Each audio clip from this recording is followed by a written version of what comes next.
Shalom, perkenalkan nama saya Agnes Linome, NIM 104-2022-0005. Mata kuliah, layanan bimbingan dan konseling. Di sini saya akan menjelaskan tentang bidang BK. Yang pertama adalah bidang belajar, yaitu proses pemberian bantuan kepada seluruh peserta didik dalam mengenali potensi diri untuk belajar sehingga mencapai hasil belajar secara optimal. Yang kedua, bidang pribadi. Bidang pribadi merupakan suatu proses pemberian bantuan dari guru, BK atau konselor kepada peserta didik untuk memahami dan mengambil keputusan secara bertanggung jawab tentang aspek pribadinya sehingga mencapai perkembangan secara optimal dan mencapai keselamatan dalam kehidupan. Yang ketiga, bidang sosial. Bidang sosial adalah proses pemberian bantuan dari konselor atau guru BK kepada peserta didik untuk memahami lingkungannya dan melakukan interaksi sosial secara positif, terampil, berinteraksi sosial, maupun mengatasi masalah-masalah sosial yang dialaminya, mampu menyesuaikan diri dan memiliki keserasian hubungan. Yang ketiga, bidang karir. Bidang karir adalah proses pemberian bantuan oleh guru BK atau konselor kepada peserta didik untuk mengalami pertumbuhan, perkembangan, eksplorasi, aspirasi, dan pengambilan keputusan karir sepanjang rentang hidupnya secara rasional dan realistis berdasar informasi potensi diri dan kesempatan yang tersedia. Selanjutnya saya akan menjelaskan tentang komponen BK. Ada 4 komponen BK. Yang pertama, pelayanan dasar. Pelayanan dasar diartikan sebagai proses pemberian bantuan kepada seluruh konseli melalui kegiatan penyiapan pengalaman struktur secara klasifikal atau kelompok yang disajikan secara sistematis dalam rangka pengembangan perilaku jangka panjang sesuai dengan tahap dan tugas-tugas perkembangan. Yang kedua, perencanaan individual. Perencanaan individual diartikan sebagai bantuan kepada konseli agar mampu merumuskan dan melakukan aktivitas yang berkaitan dengan perencanaan masa depan berdasarkan pemahaman akan kelebihan dan kekurangan dirinya, serta memahami akan peluang dan kesepakatan yang tersedia di lingkungannya. Yang ketiga, pelayanan responsif. Pelayanan responsif merupakan pemberian bantuan kepada konseli yang menghadapi kebutuhan dan masalah yang memerlukan pertolongan dengan segera. Sebab jika tidak segera dibantu, dapat menimbulkan gangguan dalam proses pencapaian tugas-tugas perkembangan. Yang keempat, dukungan sistem. Dukungan sistem merupakan komponen pelayanan dan manajemen kata kerja infrastruktur dalam pengembangan kemampuan profesional konselor secara berkelanjutan, yang secara tidak langsung memberikan bantuan kepada konseli atau memfasilitasi kelancaran perkembangan konseli. Selanjutnya saya akan menjelaskan tentang fungsi BK. Ada 10 fungsi BK. Yang pertama, fungsi pemahaman. Fungsi pemahaman yaitu fungsi bimbingan dan konseling, membantu konseli agar memiliki pemahaman terhadap dirinya atau potensinya dan lingkungannya atau pendidikan, pekerjaan, dan norma agama. Yang kedua, fungsi fasilitasi. Fungsi fasilitasi memberikan kemudahan kepada konseli dalam mencapai pertumbuhan dan perkembangan yang optimal, serasi, selaras, dan seimbang seluruh aspek dalam diri konseli. Yang ketiga, fungsi penyesuaian. Fungsi penyesuaian yaitu fungsi bimbingan dan konseling dalam membantu konseli agar dapat menyesuaikan diri dengan diri dan lingkungan secara dinamis dan konstruktif.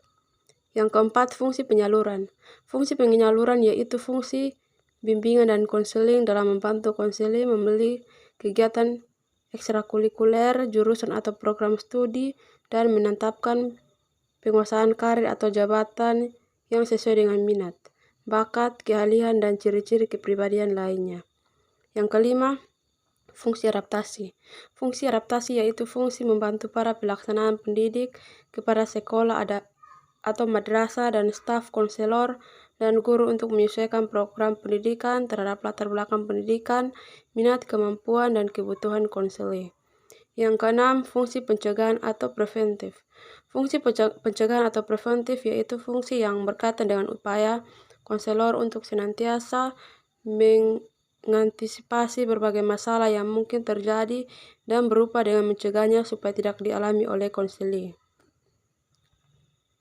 Yang ketujuh itu fungsi perbaikan. Fungsi perbaikan yaitu fungsi bimbingan dan konseling untuk membantu konseling sehingga dapat memperbaiki kekeliruan dalam berpikir, berperasaan, dan bertindak atau berkehendak. Yang kedelapan, fungsi penyembuhan. Fungsi penyembuhan yaitu fungsi bimbingan dan konseling yang bersifat kuratif.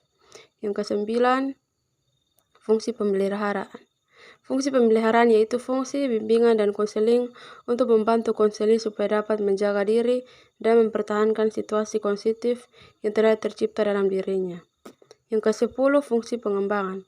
Fungsi pengembangan yaitu fungsi bimbingan dan konseling yang sifatnya lebih proaktif dan fungsi-fungsi lainnya. Selanjutnya saya akan menjelaskan tentang asas BK. Yang pertama, asas kerahasiaan. Asas kerahasiaan yaitu asas bimbingan dan konseling yang menuntut dirahasiakannya segenap data dan keterangan tentang konseli atau konseli yang menjadi sasaran pelayanan, yaitu data atau keterangan yang tidak boleh dan tidak layak diketahui oleh orang lain. Yang kedua, asas kesukarelaan. Asas kesukarelaan yaitu asas bimbingan dan konseling yang menghendaki adanya kesukaan dan kerelaan konseli atau konseli mengikuti atau menjalani pelayanan atau kegiatan yang diperlakukannya baginya. Yang ketiga, asas keterbukaan. Asas keterbukaan yaitu asas bimbingan dan konseling yang menghendaki agar konseli yang menjadi sasaran pelayanan atau kegiatan bersifat terbuka dan tidak berpura-pura baik dalam pemberian keterangan tentang dirinya sendiri maupun dalam menerima berbagai informasi dan materi dari luar yang berguna bagi pengembangan dirinya. Yang keempat, asas kegiatan. Asas kegiatan yaitu asas bimbingan dan konseling yang menghendaki agar konseli yang menjadi sasaran pelayanan berpartisipasi secara aktif di dalam penyelenggaraan pelayanan atau kegiatan bimbingan. Yang kelima, asas kemandirian. Asas kemandirian yaitu asas bimbingan dan konseling yang menunjukkan pada tujuan untuk bimbingan dan konseling, yakni konseli sebagai sasaran pelayanan bimbingan dan konseling diharapkan menjadi konseli-konseli yang mandiri dengan ciri-ciri mengenal dan menerima diri sendiri dan lingkungannya. Yang keenam, asas kekinian. Asas kekinian yaitu asas bimbingan dan konseling yang menghendaki agar objek sasaran pelayanan bimbingan dan konseling ialah permasalahan konseli dalam kondisinya sekarang. Yang ketujuh, asas kedinamisan. Asas kedinamisan yaitu asas bimbingan dan konseling yang menghendaki agar isi pelayanan terhadap sasaran pelayanan yang sama kehendaknya selalu bergerak maju, tidak menonton dan terus berkembang serta berkelanjutan sesuai dengan kebutuhan dan tahap perkembangan dari waktu ke waktu. Yang kedelapan, asas keterpaduan. Asas keterpaduan yaitu asas bimbingan dan konseling yang menghendaki agar berbagai pelayanan dan kegiatan bimbingan dan konseling baik yang dilakukan oleh guru bimbingan maupun pihak lain saling menunjang. Yang kesembilan, asas keharmonisan. Asas keharmonisan yaitu asas bimbingan dan konseling yang menghendaki agar segenap pelayanan dan kegiatan bimbingan dan konseling didasarkan pada dan tidak boleh bertentangan dengan nilai dan norma yang ada, yaitu nilai ilmu pengetahuan, nilai norma agama, hukum dan peraturan, adat istiadat. Yang ke-10, asas keahlian. Asas keahlian yaitu asas bimbingan dan konseling yang menghendaki agar pelayanan dan kegiatan bimbingan dan konseling diselenggarakan atas dasar kaidah-kaidah profesional. Yang ke-10, ahli tangan kasus. Ahli tangan kasus yaitu asas bimbingan dan konseling yang menghendaki agar pihak-pihak yang tidak mampu menyelenggarakan pelayanan bimbingan dan konseling secara tepat dan tuntas atas suatu permasalahan konseling, mengalihkan permasalahan itu kepada pihak yang lebih ahli. Selanjutnya saya akan menjelaskan tentang prinsip-prinsip dalam BK. Yang pertama, bimbingan dan konseling diperuntukkan bagi semua konselor. Prinsip ini berarti bahwa diberikan kepada semua konselor atau konselor, baik yang tidak bermasalah maupun yang bermasalah, baik pria maupun wanita, baik anak-anak, remaja maupun dewasa. Yang kedua, bimbingan dan konseling sebagai proses individuasi. Setiap konseling bersifat unik atau berbeda satu sama lainnya, dan melalui bimbingan konseling dibantu untuk memaksimalkan perkembangan keunikannya tersebut. Yang ketiga, bimbingan menekankan hal yang positif. Dalam kenyataan masih ada konselor yang memiliki persepsi yang negatif terhadap bimbingan karena bimbingan dipandang sebagai satu cara yang menekan aspirasi.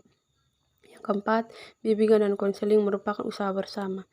Bimbingan bukan hanya tugas atau tanggung jawab konselor, tapi juga tugas guru-guru dan kepala sekolah atau madrasah sesuai dengan tugas dan peran masing-masing. Yang kelima, pengambilan keputusan merupakan hal yang esensial dalam bidang dan konseling. Bimbingan diarahkan untuk membantu konseling agar dapat melakukan pilihan dan mengambil keputusan. Yang keenam, bimbingan dan konseling berlangsung dalam berbagai setting atau adegan kehidupan. Pemberian pelayanan bimbingan tidak hanya berlangsung di sekolah atau madrasah, tetapi juga di lingkungan keluarga, perusahaan atau industri, lembaga-lembaga, pemerintah atau swasta, dan masyarakat pada umumnya. Baik, saya akan menjelaskan yang terakhir tentang strategi BK. Pelayanan orientasi, pelayanan informasi, konseling individual, konseling kelompok, bimbingan klasikal, referral, bimbingan teman sebaya, pengembangan media, instrumentasi, penilaian individual atau kelompok, penempatan dan penyaluran, kunjungan rumah, konferensi kasus, kolaborasi guru, kolaborasi orang tua, kolaborasi ahli lain, konsultasi, akses informasi dan teknologi, sistem manajemen evaluasi, akuntabilitas, pengembangan profesi. Baik, shalom, terima kasih.